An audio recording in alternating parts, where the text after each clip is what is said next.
Welcome back to our channel. It is hair day. I'm about to go get my hair done. Woo! Okay, so it's 8:44 right now. The place where I'm getting my hair done is actually an hour away, so I'm going to get ready to get going. I really should have left at 8:30 because you always think you have more time than you actually do. So I'm about to grab me some coffee because I mean, why not? Of course, we got to get coffee when it's her day, of course. As y'all know, we moved to Nebraska, and I have not found anyone to do my hair since we've been here. I have found someone in Kansas City, Missouri, which is like 3 hours away from here. That it's people here, but like I'm particular, especially about my natural hair. So if I'm gonna go to somebody when it comes to natural hair, like they business has to give that they know how to grow hair, they care about your hair, and they not gonna like just be doing anything to my hair, because my experiences lately with hairdressers have not been good. That's why I've really been doing my own hair for the most part. Y'all, it's so funny because my husband, he told me, he like, you might have to go to the gas station, because he was like, I had to go do a few things before he came home, and he told me you might have to go to the gas station, all these things. So I'm like, I gotta go to the gas station. He's talking about eventually. So, y'all, I don't be going to no gas station. Like, my husband be doing it. And I was like, okay. But I didn't, see it as a big deal because he always do it. So I was just like, okay. Like, if I gotta go to the gas station, that's fine or whatever. But I just got in the car, the tank on full. I was like, when he said he had to do something, I said, you went to the car wash, and he's like, oh no, I should have got the car wash for you, huh? I come outside, I said, yeah, he washed his car. I get in the car, it smell good, he got a new air freshener. That's what I love about my husband, and just, yeah, that man, he the little details. I love him. Aww. And like, And my man, thank you to my man. He just always thinks about me and just the little things. Like, he know that I'm going to get my hair done. He know that I'm want to have a good morning, good day. So he just put the extra touches on it. I told him I'm gonna record content, so he just made sure, like, the extra details. Like, yes. So I got my coffee, and this is a honeycomb latte with an extra shot. Hello. I thought you didn't go to the gas station. Well, I did. The tank on full. I didn't know that, but I apologize. I'm thinking the tank was like low. And the car smelled like it got washed. It smelled like it got washed. Yeah, like the air freshener is popping on the inside, and the car look clean on the outside. So I know you went to the car wash. This lady said it smelled like it got washed. I did not go to the car wash. I don't believe you, because the car was dirty yesterday. Car freshener stink. It smelled good. And I drove yesterday, so I know for a fact you went to the gas station. So you notice everything. I know you went. Knowing you weren't finna go to nobody gas station, huh?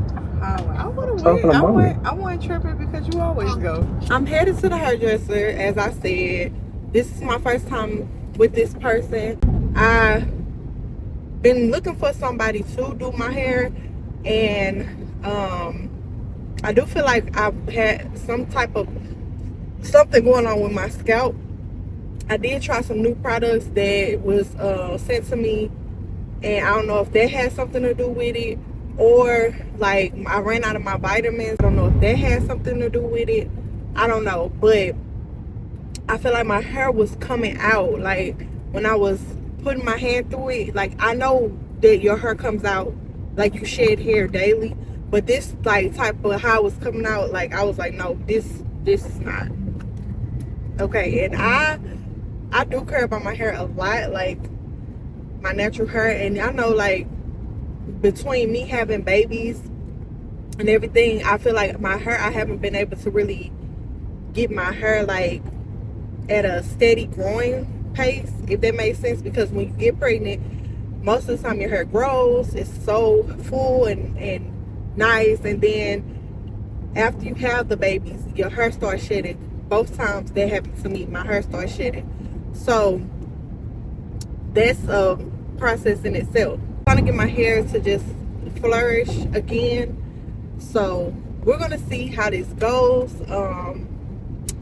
I think that it's gonna be good. Like I said, I've been all over TikTok and Instagram trying to find somebody in this area. She seems professional. Like, I will say that, like, her site, the process, everything was professional.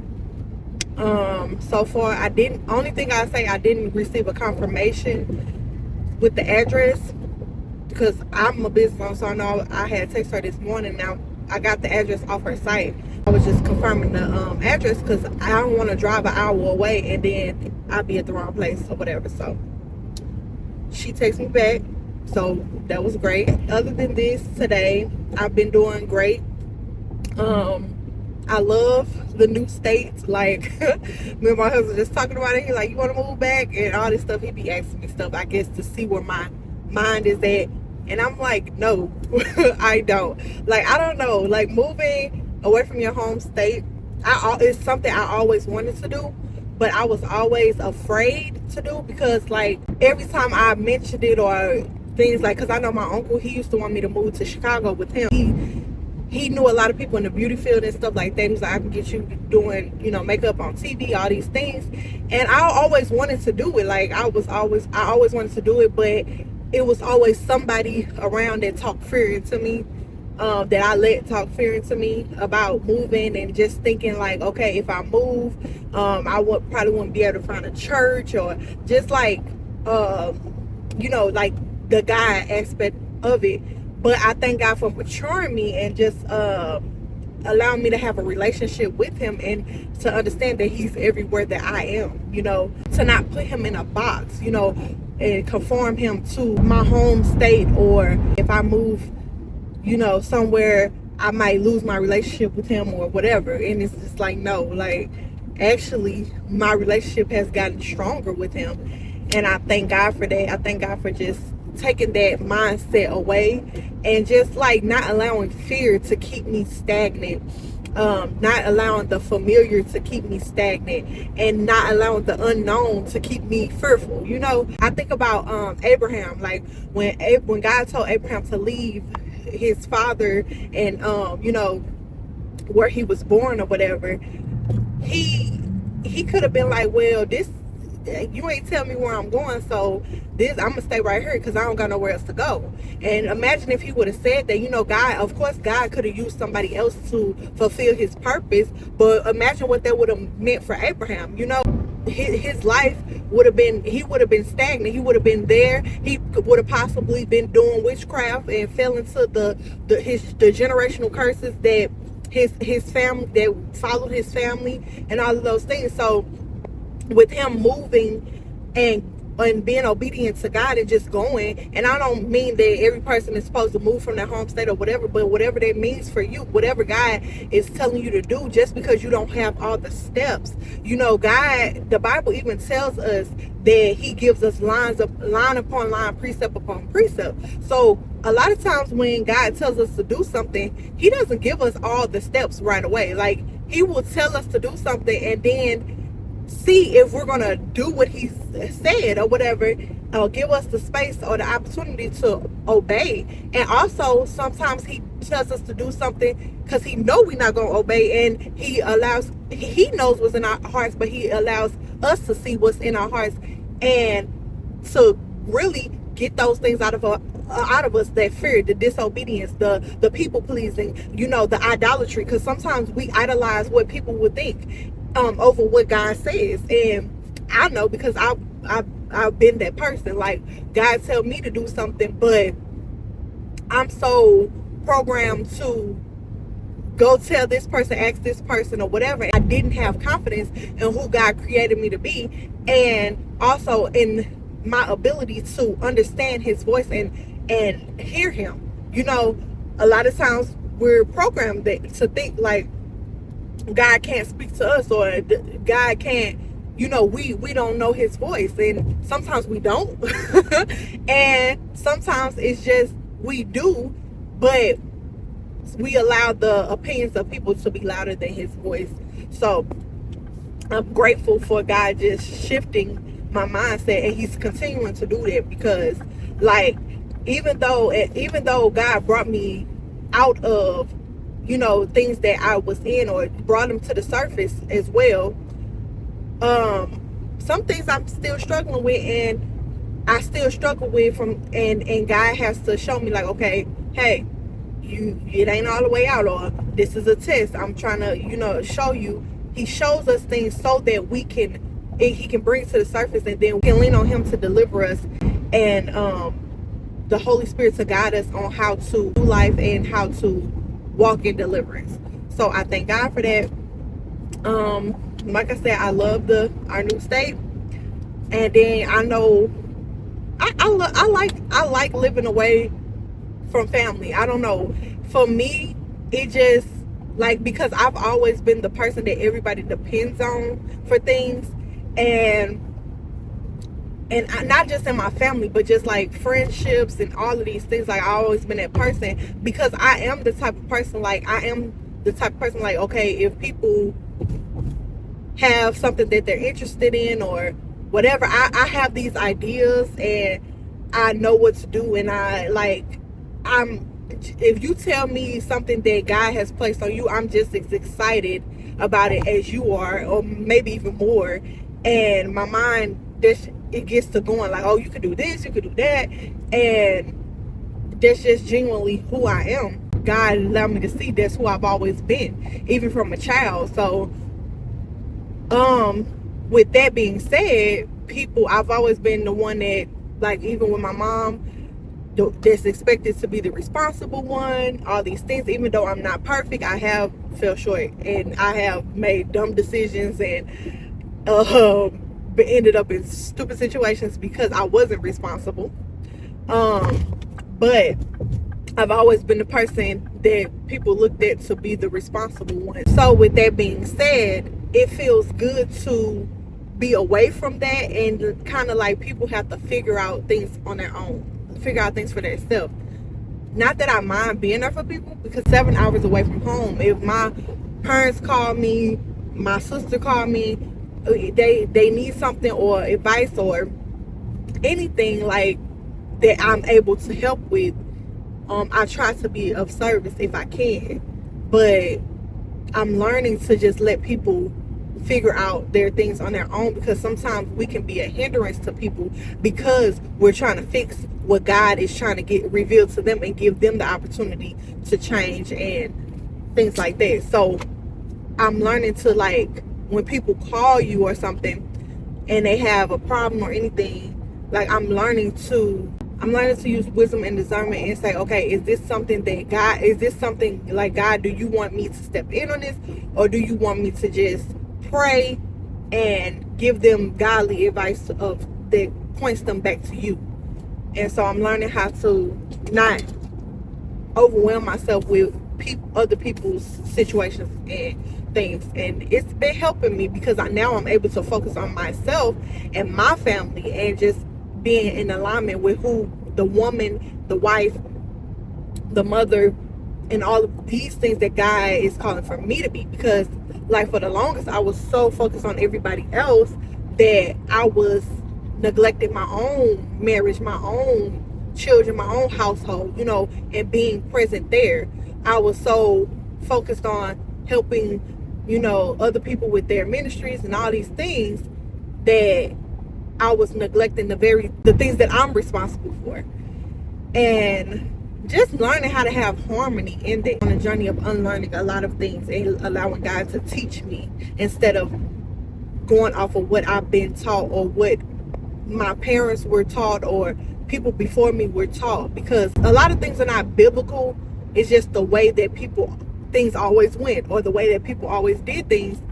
And then everybody just comes subject to doing things a certain way, when, like I said, that's not the way that God created it to be, or even the purpose that God wanted you to walk. Like, I was reading in my Bible the other day, because I started studying Matthew again. I wanted to start at the beginning of it, and it was saying how when Jesus goes all the way back to Luke he was able to bring Jesus' genealogy all the way back to Adam and Eve. Matthew brings it all the way back to I think it was like David. No, all the way back to Abraham. I mean, so basically it was just showing the full genealogy of Jesus and how he came from Abraham, David, and all these things. And it was like Matthew was trying to prove to the Jews who didn't believe that Jesus was the Messiah that his genealogy goes all the way back to Abraham. And it was basically saying how some of the people that in that lineage or in that bloodline were people who were ordinary people. Some people were shady people.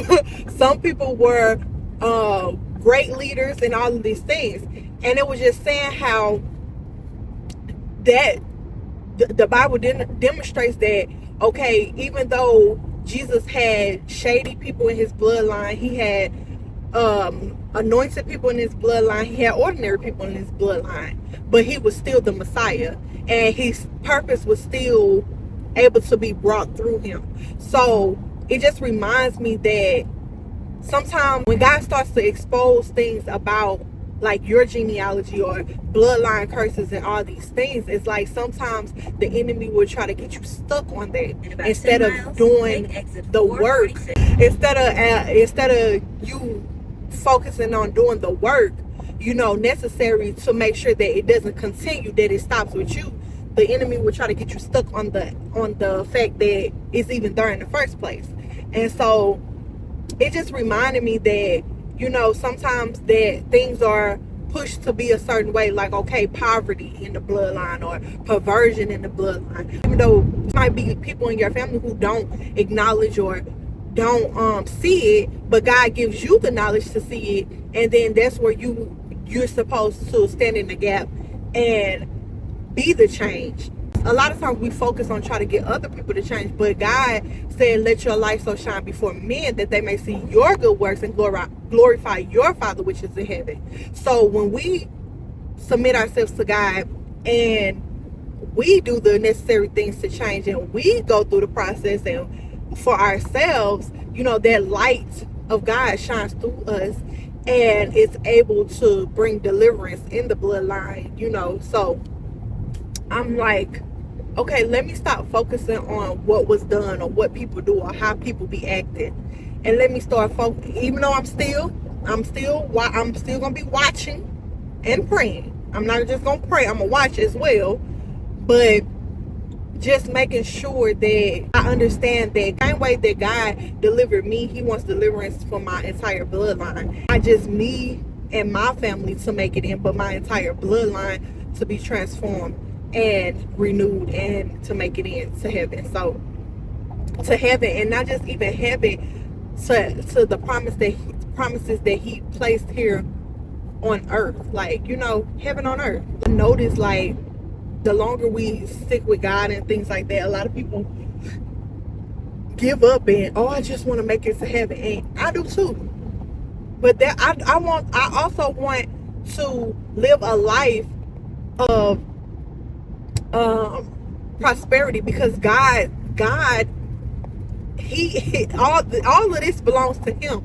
So because it belongs to him, it belongs to me, and everything that he has for me, I want. You know, I want to live the life that he has for me. I don't want to live the life that people settle for before me, or what people said life is supposed to be. I want to see the glory of God, and I have seen the glory of God, and I want to continue to see the glory of God here on earth. So yeah, I'm just talking but I'm grateful to God for just who he is, and just, you know, what he has done for me, and I'm excited to see what he does for everybody around me, because the things that God has been showing me in my devotion time, and just literally as I'm walking out this life with him, he wants so much more for his people. God really is tired of his people being suppressed and being held back by the spirit of religion, by fear, by people pleasing, like by the enemy. He's tired of his people living beneath who he created us to be, you know.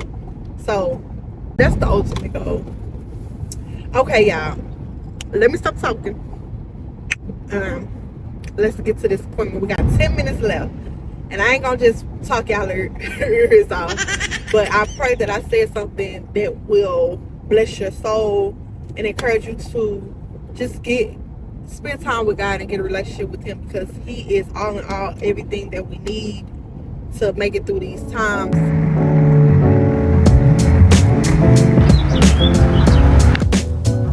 It's just been, like I said, up and down. Looked at your page, your website, and I do feel like you're professional and have knowledge about hair. I did try some products that a company sent me, and I do think that it made my hair start coming out. That's how I feel like it. Because when I'm when I'm going through my hair, it's just like how it's doing, it's just shedding. And I know your hair sheds, but it's been like long strings, so I feel like it was falling out. That's how I feel. That's pretty much. Okay, so tell me what you shampoo with at home. I was using Mazzani. Okay. I haven't had my hair treated in probably like in at least a year. Since I had it like treated by professional. It feels like you've been using a lot of protein. Okay. You have a lot of protein on your, like something that you're using look like it has protein in it, because so to me that's why your hair feels dry. Okay. And brittle. Okay. And you see how it's just kind of breaking off. Kind of feel like a Brillo pad. Mm-hmm. So yeah. I feel like you kind of got like a lot of you've been using a lot of protein products. It's always hidden proteins, like a lot of stuff. If it says for dry, damaged hair or strengthening and repairing, that type of stuff is going to have protein in it. So a lot of times we think, okay, our hair is shedding and shedding, so let me put some protein, so to stop the shedding. Right. We're going to reach for the stuff that says for dry, damaged hair. Yeah. So once we reach for it, so we're going to get the shampoo, then we get the conditioner, then we get the leave-in, and all that protein. You always using that, and it just builds up on the hair and just makes it feel kind of dry, brittle, and just kind of snap off, because it just like works on the outside of the hair shaft. Okay. So today I really want to go in here. Today I'm really going in here and cleanse your hair. Okay. Really go in here and cleanse it, and I probably do like a bond rebuilder also, because I'm looking at it, I'm just feeling it and look at it, and I just feel it just coming off in my hands. I don't know.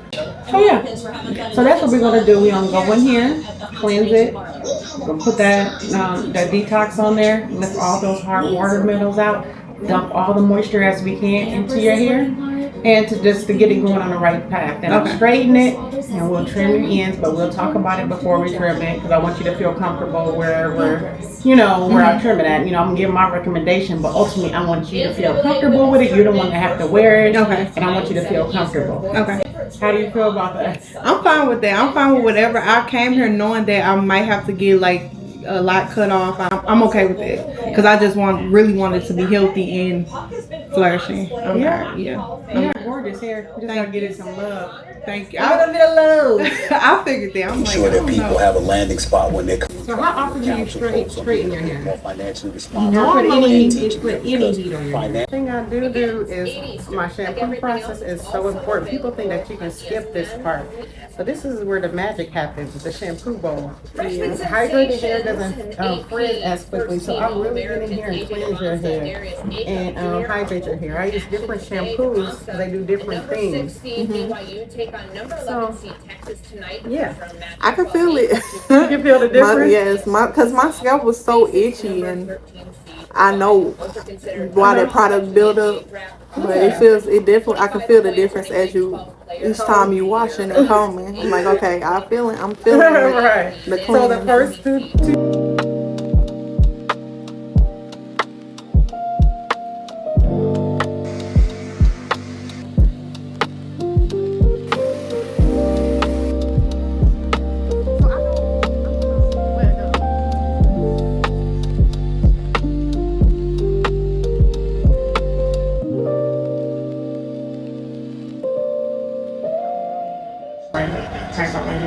Okay. And then what about this side? Because it seems like this side is shorter. I'm gonna blend it. Short and then goes into the longer side, or No, we're not doing no asymmetrical. okay. Yeah, no, we're not gonna do that. It's super old school. Hair dryer. Okay. And you don't want to asymmetrical. Got you. Okay. We have goals over here. Okay. I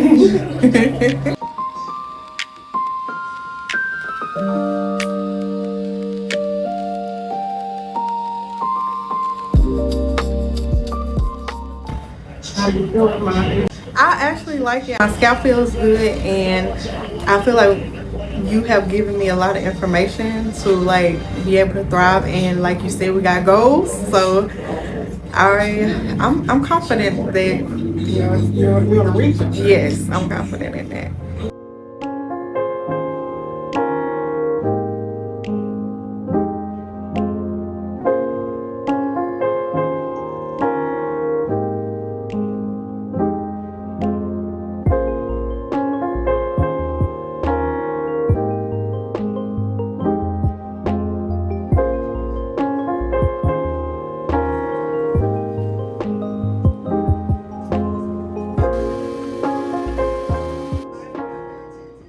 It does. You did that, and it's like, okay, we're on the road to more growth and healthy hair. Yeah, you got body in it, huh? Yes. Thank you. Okay, y'all. So here is the final look. Look at those edges. They look so good. This turned out really cute.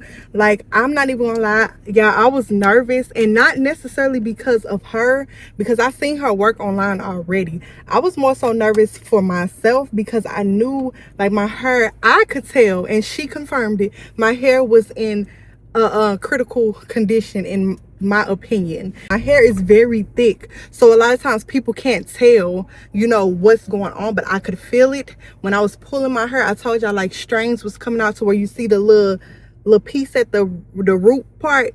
Like, I was having long strands of hair every time I was pulling my hair through it, and when she just started doing my hair, like, she was pulling it, it's just coming out. But she told me why, and I'm so glad I didn't buy products before coming here. So I'm gonna take all her suggestions, and my goal is for my hair to be mid-back length by the end of this year. So I'm gonna follow her routine and what she's telling me to do, and we're gonna just stick with it, and we're gonna see how it works out. I'm trying to grow my hair. I'm trying to love on everything that God has given me, and he gave me beautiful hair. I can say that. My daughter has it too. So as I'm learning about my hair, I can, you know, just be able to take care of her hair better as well. So I love how it turned out. My scalp feels so good, y'all. My scalp was so irritated. See these little spirals? She told me, like, okay, my hair does have breakage. Like, I went to someone before coming here, and I got a bald spot in my head. I know how it happened or whatever, but just I'm gonna try my best to go to people who are who care for your hair, like, not just trying to make a buck, but actually running a business and actually caring for your hair. And that's what I got today. I love it. I love it, guys. I love how my hair turned out. I needed this. Yes, I needed. I thought I was gonna come out like with a bob, but she was like, we don't gotta cut that much like that. We cut a decent amount, but it turned out cute, honey. It's cute. It's cute. It's cute. I love it. It's okay. Oh yeah, and her service, she was pretty good. She was very informative. Like, all my questions that I asked, she answered my questions and everything. And I feel like she is a very professional person. So I'm excited to just see where the journey goes from here. I do believe I will be back. Lord's willing, I will be back. Look, I got a roof and a bed, a couple groceries and stay fed. I've got a phone. Catherine asked where her mom is a million times today. I'm like, this little girl asked me that one more time. Right. I'm like, this little baby talking about where's mama at? I'm like, what the heck? No exaggeration, just like this. I'm like, boy, listen to this girl. She ain't used to. That girl said, where's mama at? She kept saying mommy, like, what the heck? I was out there watering the plant when she woke up, so I come in the house. She up here pointing at the door like, where's mommy? And then I'm working out. She talking about, where's mommy at? Like, she steady talking about mommy is like calling you and everything. Like, I'm like, mommy is getting her done. That's hilarious. I said, this girl. That's how you know she ain't used to being without me. She ain't never. I'm talking about a day went by especially since we moved here, that she ain't wake up and you went right there. This probably the first time that they had.